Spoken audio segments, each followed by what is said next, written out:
Hello and welcome to the. Casino Insiders, This is your host Ace and Deacon Kane.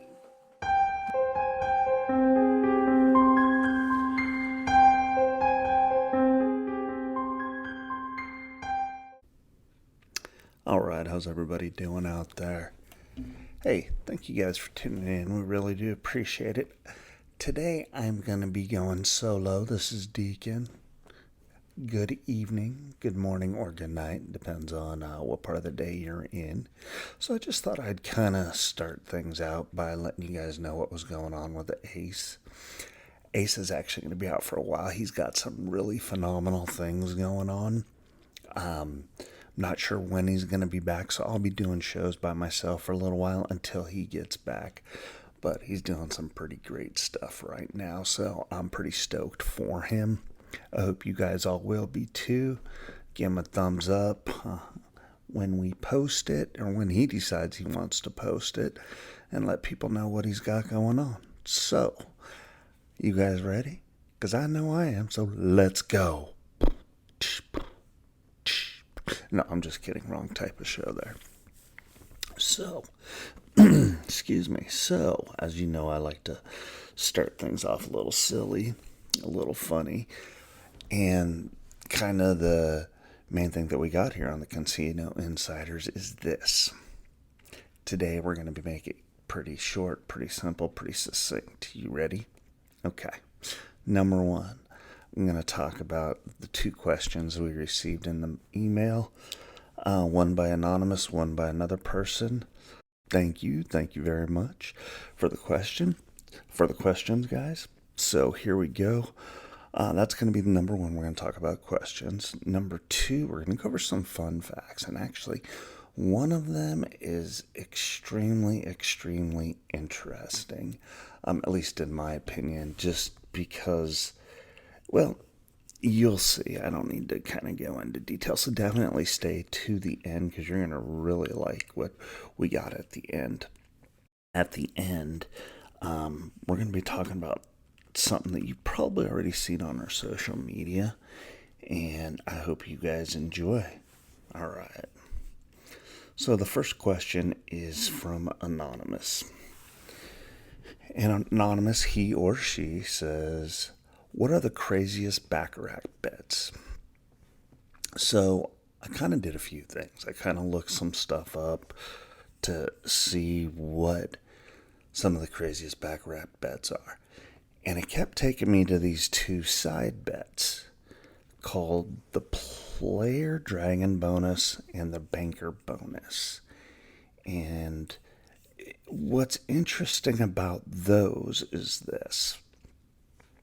They're kind of the same but different. So here we go. I'm going to kind of read this out so you guys can see what's going on. If you place a bet on the player hand and it wins, you receive a payout based on the point difference between the player and the banker hands. The bigger the difference, the higher the payout. So that goes for if the player wins by, let's say, 5. The payout goes there. If the banker wins by 5, that's where the payout is. Obviously, there's a schematic that the dealers have to abide by and go from there. So that's pretty cool. At least I thought that was kind of interesting. I don't know about you guys, but they're both called the Player Dragon Bonus. And obviously the Player Dragon Bonus and the Banker Dragon Bonus, excuse me. So you basically, if you win by 9 points, you're making some good money. If you win by 1 point, not as much. So it's kind of scaled out, just so you guys understand that. And apparently, I was trying to figure out which casinos had these. And we're looking at, this was the, sorry, I'm laughing because this is what they said. These casinos you can find these games at are in Las Vegas casinos, Macau casinos, and online casinos. So you know where to find them now. You can find them in one of those 3 places. Now, as we know, there's 8,970 billion casinos in the world. So we got to kind of figure out where those are and how to narrow it down to just Las Vegas, Macau, and online. So good luck on that. Now, I kind of want to elaborate off of that because we had talked about different side bets. And one of the side bets is called a dragon bet and a panda bet. The dragon bet is the 7 and the panda bet is the 8. So remember that. They're two different types of bets. Pay attention to what you're betting on and how you're betting on it, because you can either make a lot of money or a little bit less money and think you've made more than what you actually made. All right? Cool. And that was from Anonymous. Yeah, that was from Anonymous. And this one is from, who is that? I don't know what I did with the name of the guest. So I know it was Giants fan 69 ampersand Niner. There we go. All right. So here we go. When you play roulette, should you play electronic in the casino or play table games, and why? You know, this brings up a huge debate. And one thing I want to bring up first and foremost is if you're playing electronically, there's always room for error or change or different types of things because it's not a human being doing it. But as we know, when you play table games, there's always room for human error. But one of the things that turns me off about the electronic roulette is this, is it's like a slot machine. Okay? So if you win over $1,200, you get a hand pay, and you've got to pay taxes on it. As for the table games, you don't. To me, that's the big kicker. That's why I prefer doing the table game, where we got the big wheel and you can see it moving. You see the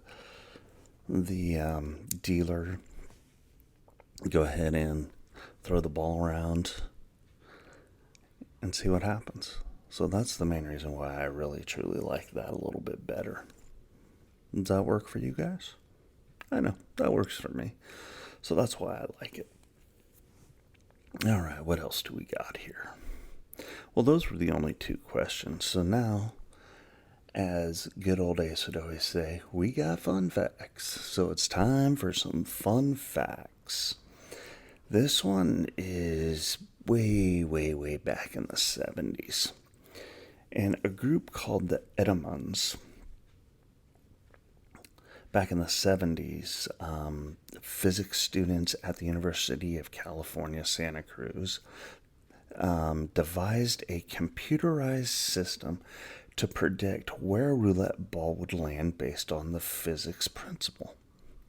They used a hidden computer to calculate the velocity, deceleration, and other factors of the roulette wheel and ball. Although their efforts were short-lived due to the casino countermeasures, they managed to win thousands of dollars before being banned from the casinos. So I look at that and I go, that's amazing. I'm truly surprised that they could get away with that so quick. But then on the other hand, you look at people that are physics majors and their minds are so complex and so unbelievable that it works in a different ways. And I know that back in the 70s, the computers were these big monster things and very different. But back then, it was more the people that had to calculate it right then, there, and how. They didn't have the opportunity to sit there or have cell phones that they could call the person up and go, hey, you're going to want to bet on this number, or... So they actually physically had to calculate it. Now, I'm curious to know how they figured out how they were doing it.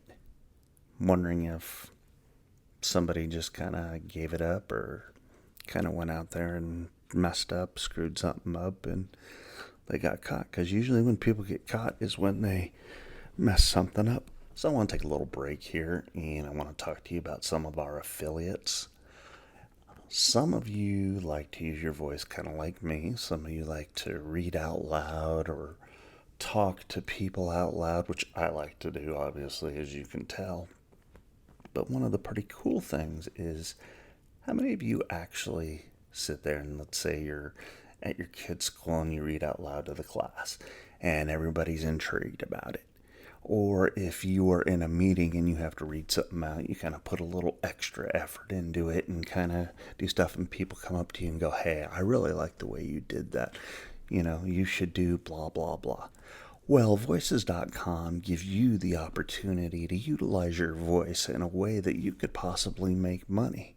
So what I would love to see you do is go to Voices.com, sign up, take the test, see what you can do, and go have a little bit of fun. Okay? That's number one. Number two, now if you're on the other opposite end of that spectrum and you need somebody to do some work for you, read a few thousand words and have a little bit of fun and go from there. Well, the great thing is this, is Voices.com also allows you to pick somebody. Kind of cool. Next thing is Vegas.com. We'd love to see you hit Vegas.com. Go have some fun. You can book shows. You can book hotels. My understanding is you can also book airlines. So please check out Vegas.com to book all your Vegas needs. Those are a couple of our affiliates. We do have a few more who we will be talking about at the end of the show. So please make sure you stay, because there's some big, ginormous announcement I have for you guys. The Monty Hall problem. Monty Hall, for those of you that don't know, Monty Hall was a game show, the Monty Hall Show. I want to say the 60s through the 80s-ish, maybe even into the 90s. And Monty Hall was Let's Make a Deal. So let me get into this and read it and all that kind of good stuff. So the Monty Hall problem, connection to gambling. The Monty Hall problem is a famous probability puzzle named after the host and TV show Let's Make a Deal. This problem was connections to gambling strategy, demonstrating the intuition can sometimes lead people astray when dealing with probabilities. Kind of something that I just talked about a little bit. The problem involves choosing between three doors, with one having a prize behind it and the other two having goats. The optimal strategy might seem counterintuitive, but can be explained through probability theory.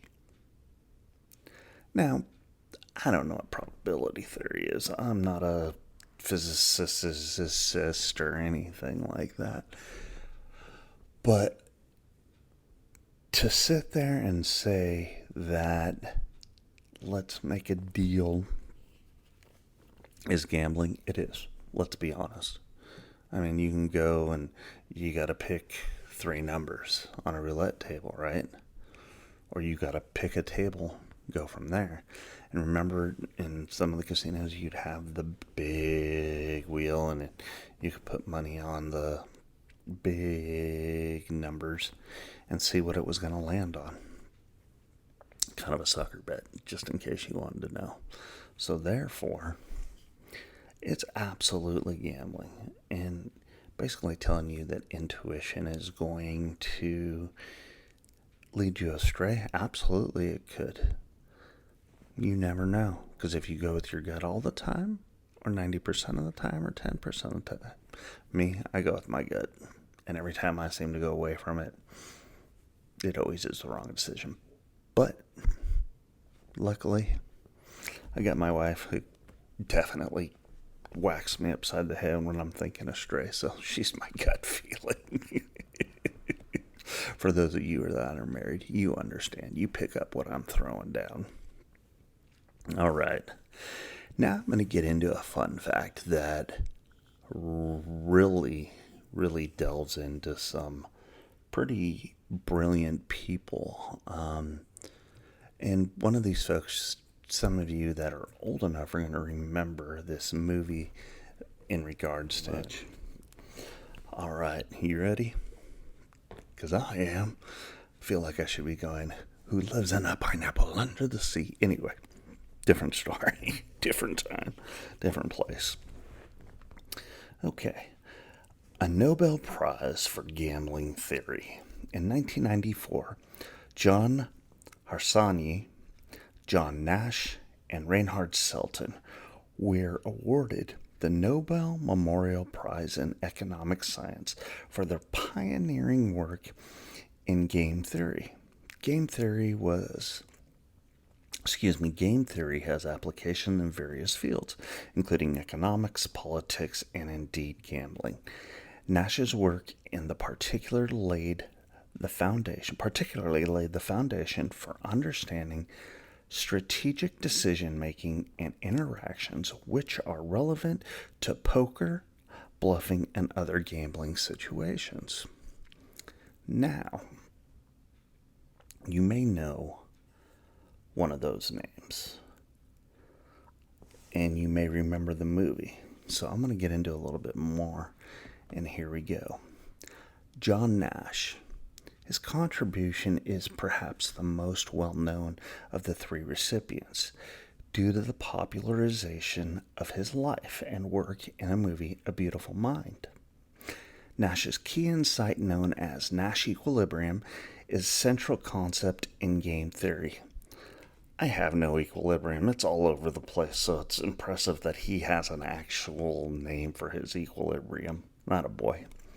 It describes a scenario in which no player can benefit by changing their strategy unilaterally, while the other player's strategies remain unchanged. In simpler terms, it's a point of stability where each player's choice is optimal, giving the choice of the others.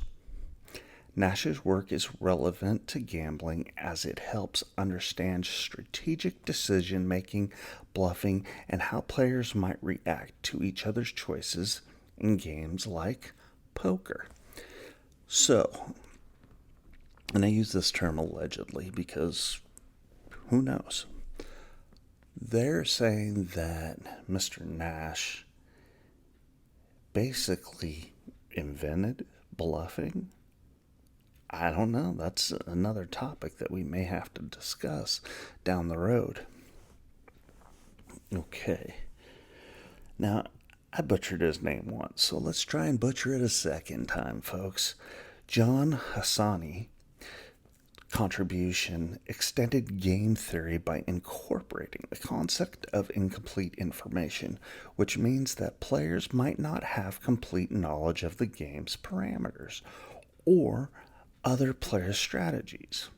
He introduced the idea of the Bayesian equilibrium. Bayesian equilibrium. All right, don't know what that is, but we're going to find out, folks. Where players make decisions based on the beliefs about the likelihood of a different outcome. In gambling, this is relevant when players have to make decisions without knowing all the information, such as in games where cards are hidden.